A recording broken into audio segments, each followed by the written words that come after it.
الحمد للہ نحمده ونصلی علی رسوله الکریم اما بعد۔ قربانی کے ایام یا قربانی جیسی عبادت چند دنوں کے بعد انشاءاللہ مسلمانوں کی جانب سے ادا کی جائے گی، لہذا ہم قربانی کے احکام و مسائل کے تعلق سے سلسلہ شروع کر رہے ہیں۔ تو اس سلسلے کی آج پہلی کڑی عربی میں قربانی کو اضحیہ کہا جاتا ہے، اسی سے عید الاضحیٰ بنا ہے جس کو ہم بقرہ عید کہتے ہیں۔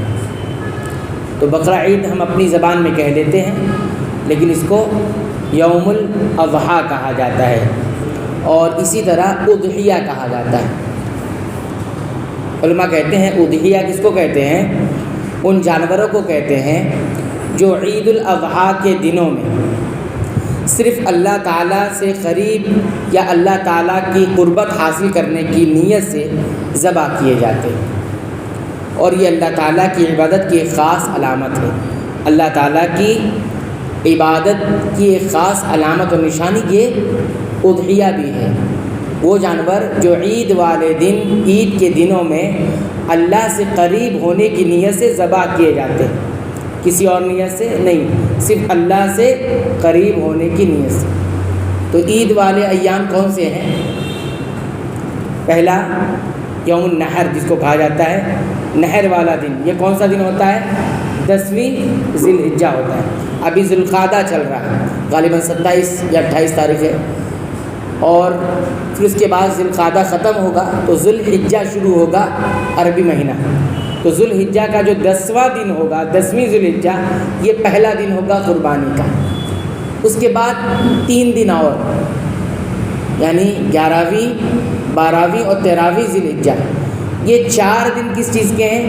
قربانی کے دن۔ تو انہی دنوں میں جن جانوروں کو اللہ سے قریب ہونے کی نیت سے ذبح کیا جاتا ہے اس کو اضحیہ کہا جاتا ہے۔ اس کی آواز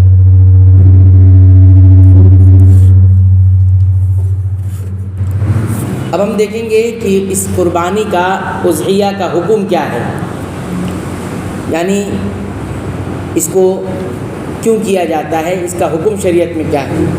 تو قرآن حکیم کی آیات اور رسول اکرم صلی اللہ علیہ وسلم کے فرامین اور تمام مسلمانوں کے اتفاق کے ساتھ قربانی کا حکم یہ ہے کہ یہ ثابت ہے، قربانی کوئی کلچر کا حصہ نہیں ہے، کوئی تہذیب کا حصہ نہیں ہے، بلکہ قربانی مستقل ایک عبادت ہے۔ یہ قرآن سے بھی ثابت ہے، نبی کریم صلی اللہ علیہ وسلم کے فرمان سے ثابت ہے، اور اس پر تمام مسلمانوں کا اتفاق ہے۔ اب اگر کوئی اٹھ کر یہ بولے کہ قربانی یہ عرب کی تہذیب تھی، ثقافت تھی یا ایک کلچر ہے، تو یہ تسلیم نہیں کیا جائے گا، بلکہ یہ عبادت ہے۔ جیسا کہ آج کے دور میں کچھ لوگ ایسے اٹھے ہیں اور یہ کہتے ہیں کہ قربانی، یہ ذبح کرنا، یہ سب عرب کا کلچر ہے، تہذیب ہے، ثقافت ہے، اس کا کوئی عبادت سے لینا دینا نہیں ہے۔ ہم کیا کہیں گے؟ اس کا عبادت سے لینا دینا ہے، قرآن سے بھی ثابت ہے۔ ہم دلیل دیکھیں گے قرآن حکیم سے۔ پہلی دلیل دیکھیے، سورہ الکوثر، ہر کسی کو یاد ہے، سورۃ الکوثر یاد ہے نا ہر کسی کو؟ ہم پڑھتے ہیں انا اعطیناک الکوثر، اس کے بعد فصل لربک وانحر، تم اپنے رب کے لیے نماز ادا کرو، اور وانحر، اور نحر کرو۔ نحر مطلب قربانی کرو۔ اللہ نے باضابطہ حکم دیا ہے قربانی کرو، تو اللہ کا جو حکم ہوتا ہے وہ تہذیب اور ثقافت اور کلچر کا حصہ نہیں ہوتا، وہ عبادت کا حصہ ہوتا ہے۔ ونحر سے علماء نے کہا، نحر اصل میں اونٹ کو ذبح کرنے کو نحر کہا جاتا ہے۔ جو عرب گئے ہیں، عرب میں رہے ہیں، انہیں معلوم ہوگا نحر کرتے ہیں یعنی اونٹ ذبح کرتے ہیں، تو اس کے اعتبار سے ونحر کہا ہے۔ تو قربانی کرو اللہ کے لیے، تو اس سے معلوم ہوا کہ قربانی یہ کوئی تہذیب کا حصہ نہیں ہے، بلکہ یہ ثابت ہے، یہ عبادت ہے۔ یہ پہلی دلیل ہوگی۔ دوسری دلیل دیکھیے، یہ سورہ کوثر کی 2 نمبر کی آیت تھی۔ سورہ الانعام پڑھیے، سورہ انعام کی 162 163 نمبر کی آیت پڑھیے۔ اللہ تعالیٰ وہاں فرماتے ہیں، قل، اے نبی آپ کہیے، ان صلاتی و نسکی و محیایا و مماتی للہ رب العالمین، کہو کیا کہنا ہے؟ ان صلاتی میری نماز، ونسکی اور میرا نسک، نسک سے مراد کیا ہے؟ قربانی جو ذبح کرتے ہیں۔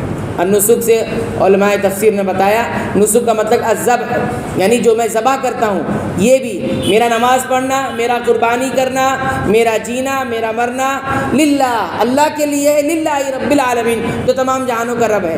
یہاں باقاعدہ کہلوایا گیا نماز کے بارے میں بھی، زندگی کے بارے میں، موت کے بارے میں بھی، اور خاص طور پر قربانی کے بارے میں بھی۔ ونسکی میرا ذبح کرنا یا میری قربانی دینا، یہ سب کس کے لیے ہونا چاہیے؟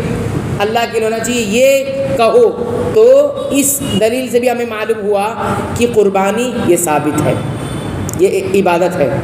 تیسری دلیل قرآن سے دیکھیے، سورہ الحج آیت نمبر 34 میں اللہ نے فرمایا وَلِكُلٍّ جَعَلْنَا مَنْسَكًا لِيَذْكُرُوا اسْمَ اللَّهِ عَلَيْهِ، کہ اللہ تعالیٰ نے فرمایا کہ اور ہم نے ہر امت کے لیے قربانی کا ایک طریقہ مقرر کیا، ہر امت کے لیے، صرف اس امت کے لیے نہیں، پچھلی تمام امتوں کے لیے بھی قربانی کا ایک جو ہے طریقہ مقرر کیا تھا۔ کس لیے؟ تاکہ وہ ان چوپایوں پر اللہ کا نام لے جو اللہ نے انہیں دیے ہیں۔ یذکر اسم اللہ علیہ علی ما رزقہم من بہیمۃ الانعام، بہیمۃ الانعام کس کو بولتے ہیں؟ چوپایوں کو۔ ان چوپایوں کو پر اللہ کا نام لے کر انہیں ذبح کریں، یہ قربانی کا ایک طریقہ ہر امت میں رہا ہے، اس امت میں بھی ہے، جیسے ان لوگوں کے لیے عبادت تھی اس میں بھی عبادت ہے۔ تو پھر اس سے یہ معلوم ہے کہ قربانی کا حکم کیا ہے؟ یہ ثابت ہے، مطلب ثابت ہونے کا بات یہاں معلوم۔ اب ایک حکم دوسرا ہوتا ہے، وہ کیا ہے؟ سنت ہے کہ فرض ہے کہ مستحب ہے کہ اچھا ہے، یہ بحث ہم اگلے درس میں دیکھیں گے۔ لیکن ابھی یہ سمجھنا ہے کہ قربانی بطور عبادت ثابت ہے، قرآن حکیم سے ہم نے دلیل دیکھی، اور اسی طرح 3 دلیلیں ہم نے یہاں پر دیکھی ہے۔ سنت رسول اللہ سے بھی یہ چیز ثابت ہے، لیکن اس کو ہم آئندہ درس میں دیکھیں گے۔ آئندہ درس میں ہم رسول اکرم صلی اللہ علیہ وسلم کے عمل سے دیکھیں گے کہ آپ صلی اللہ علیہ وسلم نے عبادت قربانی کو کیا تہذیب کا حصہ سمجھ کے کیا ہے، کلچر کا حصہ سمجھ کر کیا ہے، یا کوئی ثقافت کا حصہ سمجھ کے کیا، عرب کی کلچر کی وجہ سے کیا ہے، کیسے کیا ہے، اس کو ہم اگلے درس میں دیکھیں گے تاکہ ہماری بات اور مضبوط ترین ہو جائے۔ کیونکہ ہمارے لیے معیار کون سا ہے؟ قرآن حکیم ہمارے لیے معیار ہے، اور قرآن حکیم کی جو تفسیر ہے سنت رسول اللہ وہ معیار ہے، اور سنت رسول اللہ اور قرآن کو صحابہ نے کس طرح سمجھ کر اس پر عمل کیا ہے وہ ہمارے لیے معیار ہے۔ تو آئندہ درس میں ہم سنت رسول اللہ سے دیکھیں گے کہ قربانی ثابت ہے یا نہیں۔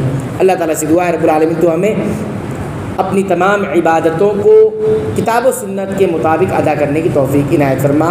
اے اللہ تو ہمیں بخش دے، ہمارے والدین کو بخش دے، تمام مسلمانوں کو، مومنوں کو، اہل توحید کو بخش دے، آمین۔